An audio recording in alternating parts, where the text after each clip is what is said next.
You driving? Some Plan Bs are smarter than others. If you're drinking, don't drive. RBT means you need a Plan B. Authorised by New South Wales Government, Sydney. Dave, happy with the punishment? Yeah, obviously I deserved what I got delivered yesterday by the judge. Obviously I'm extremely remorseful of the comments that I made, and next time I've got to be a bit more professional with the choice of words that I use. You don't result from your argument though that you didn't think your photograph should have been above the article?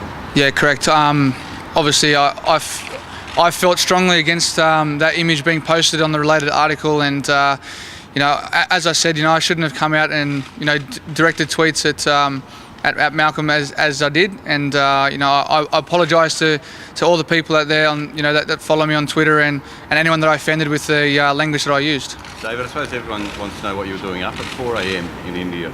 You were an early riser? No, it's called WhatsApp on my phone, on my Nokia, that you can have a conversation with a group of mates, and my phone wasn't on silent, and I got woken up by the guys asking me what's this going on about the IPL and match fixing. So, they sent an image of myself, which was on the Courier Mail, which obviously I received, and then followed that. I obviously tweeted what I did.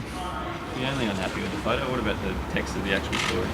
Sorry? The text of the actual story. Are you unhappy with that as well? With the related article? Yeah. I was just extremely annoyed with my image being used on that related article. Obviously I was trying to defend myself, because anyone that looks at that photograph can automatically just assume that I'm related to what happened over there. Dave, I assume this episode won't stop you saying what you think.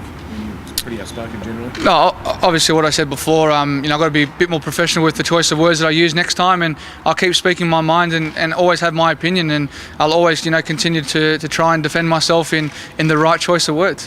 You think the IPL gets a bit of a bad rap as well? Clearly, it's been a big news story in the last couple of weeks, but you think it's a bad rap? Well, obviously it's disappointing that guys are match fixing. It's not my place to say why they did do it, or why they keep continuing to do it, because at the end of the day, if they want to fix games and do what they do, they're going to suffer the consequences, and this is what's happening at the moment. But for me, it's something to have my image related to an article of that that fixture. It's the worst thing that can be possibly brought to a cricket player. Do you think if you'd handled it a bit more professionally, you probably would have been made out to be the victim as opposed to the villain? Yeah, well, that's the other thing. If I let it go and didn't say anything, was I going to be defended by others? But we just don't know that. And obviously through what I did through Twitter, obviously it was for myself, it was disappointing. I shouldn't have done that, and I shouldn't have used the language that I did. Do you have any regrets on using Twitter on the whole? Like in the future, would you give Robert a call, or are you keen to draw the public's attention to it? 100%. If I had my time again, I'd definitely make a phone call to Robert and ask him, why the sub-editors use that image, and we wouldn't be in this position today if I was on Twitter as well. Has Cricket Australia sat down with you to talk through what is appropriate and what isn't appropriate on social media? Well, we all know as professional athletes what is appropriate and what's not appropriate. So, at the end of the day, it was my fault. I take full blame for what's happened. And as I said, I apologise to anyone that I offended out there with my language that I used. Dave, is this a bit of pressure building up to the Ashes series? I don't think it's pressure at all. Obviously I just want to put a line under all this and move forward, defending the Champions Trophy and hopefully trying to bring back the urn. That's my goal, to try and score as many runs as I can for the Australian team, and hopefully we can win both those tournaments while we're away. Do you think that this has put a black mark on any chances that you might have for a leadership position in the side? Look, at the end of the day, at the moment, I'm just solely focused on the England tour ahead. I want to concentrate on scoring runs and just do as well as I can for the team. What's the feedback been like, I suppose, not just from other Australian players, but other players in the IPL as well? The feedback on the Twitter? Yeah.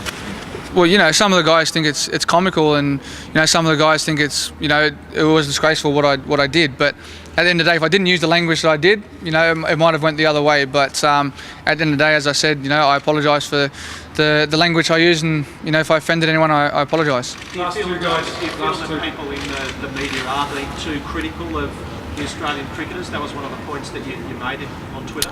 Yeah, I think everyone's got their own opinion, and as reporters and journalists they report on cricket games, and as it stands, that we are a family in a way, with the journos being a broader spectrum, and we've got to try and keep the fighting in house and not let it go out house. So if, as I said, if I went the right way about it and gave Robert a call, we wouldn't be in this position today.